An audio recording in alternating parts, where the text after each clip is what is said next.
इस दूरी को कवर करने के लिए एक एक्सप्रेस ट्रेन एक यात्री ट्रेन से 5 घंटे कम लेती है, जबकि यात्री ट्रेन की जो स्पीड है वो एक्सप्रेस ट्रेन की तुलना में 70 किलोमीटर प्रति घंटा कम है।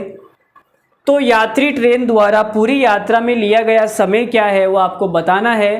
तो बहुत ही लल्लू सा सवाल है, चुल्लू भर पानी में डूबने वाला सवाल है, लेकिन ये सवाल इतना भयंकर डाल दिया है CHSL ने। ये किस प्रकार से भयंकर है, यहाँ पे 1176 अगर नहीं होता तो ये शायद सरल होता, लेकिन यहाँ पे 1176 डाल के सवाल को भयंकर बनाया गया है। तो इसकी जो भयंकरनेस है उसको कम कैसे करेंगे, देखो यहाँ पे ये टाइम का गैप कितना है, यहाँ पे मैं लिख लेता हूँ स्पीड का गैप, और यहाँ पे मैं लिख देता हूँ टाइम का गैप। ठीक है, टाइम गैप। अब सबसे पहले स्पीड का गैप कितना है आप देखो, तो आप बोलोगे सर स्पीड का जो गैप है वो है 70 किलोमीटर प्रति घंटे का, और टाइम का जो गैप है वो है 5 घंटे का। ये आपके पास में दिया हुआ है। अब आपको डिस्टेंस कितनी निकालनी है, 1176 निकालनी है। तो भाई यहाँ पे जो भी मैं लिखूंगा 70 के गैप पे संख्या लिखूंगा 70, 140 और यहाँ आएगा 10। तो यहाँ पे जो भी गुणा हो रहा है देखो 5 के मल्टीपल से गुणा हो रहा है, 5, 10 फिर आएगा 15। तो जो भी गुणा होगा ना वो 5 की संख्या से गुणा होगा, जिसमें 5 तो आएगा ही आएगा। अब आप डिस्टेंस के अंदर 5 आएगा तो भाई 5 का भाग भी जाएगा, ठीक है। लेकिन आप देख के बताओ 1176 में 5 का कहीं भाग जा रहा है क्या, तो आप बोलोगे सर 5 का तो नहीं जा रहा। इसका मतलब कि हम कितनी दूर तक चले जाए, जो डिस्टेंस है वो 1176 कभी नहीं आएगी अगर आपने ऐसे लिया तो 70, 140, 210 अगर आपने ऐसे लिया तो 1176 तो भाई कभी नहीं आएगा। तो फिर इस सवाल को करने का अच्छा तरीका क्या हो सकता है, जो बेस्ट टू बेस्ट है सर, एकदम बेस्ट है। तो देखो बेस्ट तरीका क्या है वो भी मैं आपको बता देता हूँ। जो सबसे क्या है, सबसे बेस्ट है और सबसे खूबसूरत है वो है ऑप्शन मेथड। हम कैसे करेंगे, ऑप्शन से करेंगे। तो आप बोलोगे सर ऑप्शन से कैसे करेंगे, तो देखो 1176 में किसका भाग जा रहा है वो ट्राई कर लो भाई। यहाँ पे हमसे क्या निकाला है, टाइम निकाला गया है, टाइम है यहाँ पे, ठीक है, और टाइम है, और यहाँ पे क्या है, डिस्टेंस है। तो डिस्टेंस के अंदर टाइम का भाग दूंगा तो स्पीड आएगी, और स्पीड कभी पॉइंट के अंदर तो आएगी नहीं भाई, 16.2 स्पीड है। जो स्पीड है वो फिक्स है, यहाँ पे यात्री ट्रेन है। तो ऐसे सवालों में जो स्पीड होती है वो फिक्स ही होती है, एकदम पूर्ण संख्या होती है। तो यहाँ पे देखो 18 का हम भाग देंगे 1176 के अंदर, तो 18 पंजो 90 और 18 छिगा 108, 108 से 9 96, 96 में 18 का भाग जाएगा नहीं, फिर इसका मतलब 1176 में 18 का भाग नहीं जाएगा। तो ये हमारा ऑप्शन कट हो गया। फिर हम भाग देंगे 17 का, तो 17 का भाग देंगे तो ये जाएगा 17 पंजो 85, 17 छिगा 102, 102 के बाद में यहाँ बचेगा 15, 15 और 6 156, तो 156 में भी 17 का भाग नहीं जा रहा। इसका मतलब यहाँ पर भी हमारा भाग नहीं जाएगा 17 का। फिर हम बात करते हैं 23 का, तो 23 का भाग इसमें देंगे तो 23 पंजो 115, शेष फल बचेगा 2 और आ जाएगा 26, 26 में भी 23 का भाग नहीं जाता। इसका मतलब 23 भी हमारे सवाल का आंसर नहीं है। 12, अब 12 का भाग देके ट्राई करते हैं। तो 12 का भाग हमने दिया, 12 नंबर 108, फिर बचेगा 9 और 6, तो जो 96 में आया 96 उसमें 12 का पूरा पूरा भाग चला जाएगा। तो 12 का जो पूरा पूरा भाग है वो चला गया, और कितनी बार गया आप बोलोगे सर 98 बार। भाई 1176 में हमने 12 का भाग दिया तो कितनी बार गया, 98 बार। तो जो स्पीड है वो कितनी आ गई, 98 किलोमीटर पर आवर। ये आ गई यात्री ट्रेन की स्पीड, यात्री ट्रेन है उसकी स्पीड कितनी आ गई, 98 किलोमीटर पर आवर, ठीक है। तो हमारा जो आंसर है वो कितना आ गया, 12 घंटे। तो इस सवाल को हम ऐसे करेंगे, जो भी कट रही है संख्या उसको काट देंगे। तो हमारा इसमें तो एक ही ऑप्शन था। अब बच्चों के दिमाग में आ रहा होगा कि सर अगर 2 ऑप्शन मैच हो जाते, अगर 2 ऑप्शन का भाग चला जाता 1176 में, तो हम फिर कैसे निकालते, तो उनमें से कैसे पहचानते। तो फिर हमें वेरीफाई करना पड़ता। क्या करना पड़ता, वेरीफाई। और वेरीफाई कैसे करेंगे, यहाँ पे देखो 98 किलोमीटर पर आवर है वो यात्री ट्रेन की स्पीड आ गई। अब ये तो हो गई यात्री ट्रेन, इसके बाद में मैं यहाँ से निकालता किसकी स्पीड, मैं निकालता एक्सप्रेस ट्रेन की स्पीड। तो दूरी कितनी है, दूरी तो 1176 ही है, लेकिन यहाँ पे देखो क्या बोल रहा है, एक्सप्रेस ट्रेन की तुलना में कहाँ गया वो, 5 घंटे कम लेती है। 5 घंटे, अगर इसको 12 घंटे लगते हैं तो वो 5 घंटे कम लेगी, बोले तो 7 घंटे लेगी। और 7 का भाग देंगे तो कितना आएगा, देखो ये आएगा 1 और 4, 7 6 42, 5 और 8 7 56, 168 किलोमीटर पर आवर। ये आ गई हमारे पास में एक्सप्रेस ट्रेन की स्पीड। अब सवाल में बोला है कि यहाँ पे जो स्पीड का गैप है वो 70 किलोमीटर प्रति घंटा है।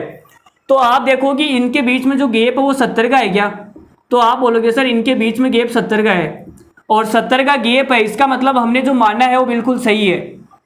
अगर 70 का गैप नहीं आता तो ऑप्शन गलत हो जाता, लेकिन 70 का गैप आ गया जो सवाल में दे रखा है, तो हमारा ऑप्शन क्या हो जाएगा, सही हो जाएगा।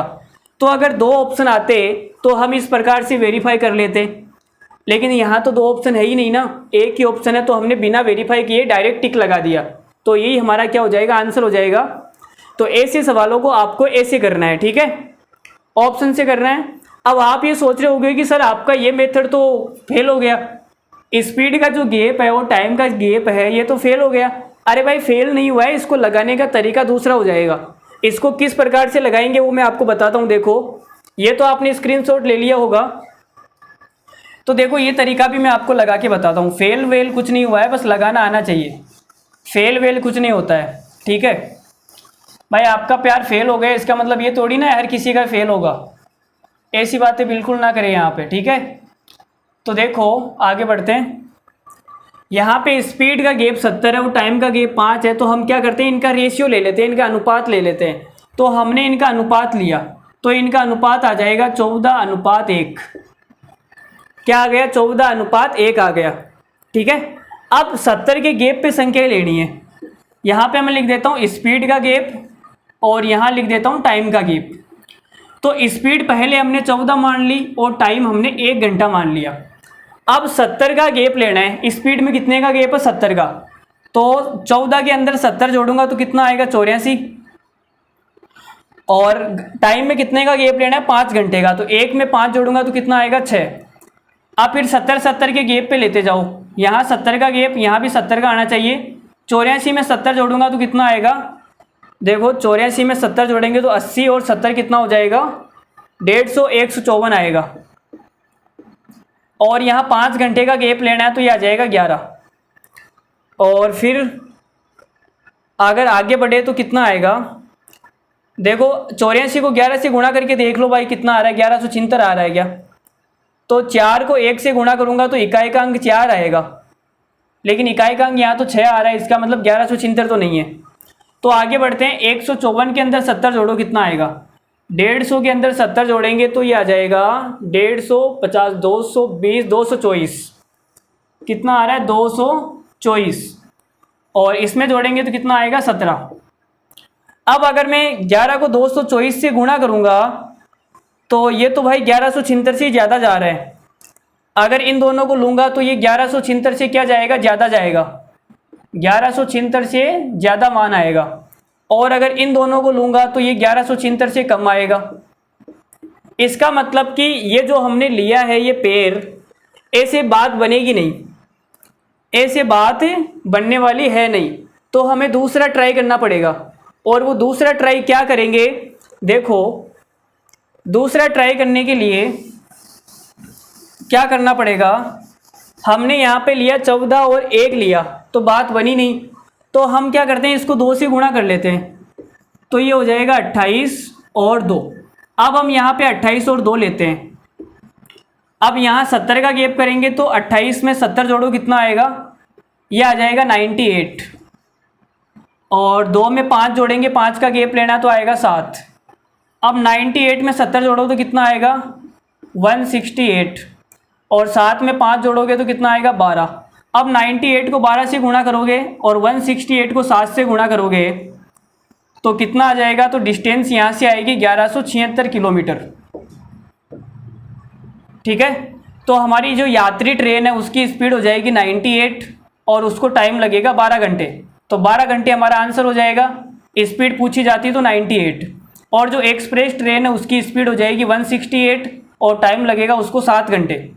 तो यहाँ से आप ऐसे निकाल सकते हो। तो देखो ये तरीका फेल नहीं होता है, हम क्या करते हैं फिर अलग तरीके से थोड़ी सी अप्रोच लगाते हैं। तो इतना आप बार बार में सोचोगे, ये तो चलो दूसरी बार में आ गया, अगर नहीं आता तो फिर हम इसको 3 से गुणा करके लेते। चलो यहाँ पे नहीं आता तो हम क्या करते, 14 एक को 3 से गुणा करते, 3 से गुणा करने पे कितना आता, 42 और 3, फिर हमें ये लेना पड़ता। तो ऐसे चेक करने से अच्छा है कि आप ऑप्शन मेथड लगा लो ना भाई ऑप्शन वाला अच्छा है। मैं तो आपसे यही विनती करूँगा कि आप ऑप्शन वाले पे जाए, इस पे नहीं जाए। जहाँ पे ये तरीका लग रहा है पहली बार में ही, तो वहाँ पे तो आप डायरेक्ट क्लिक करें।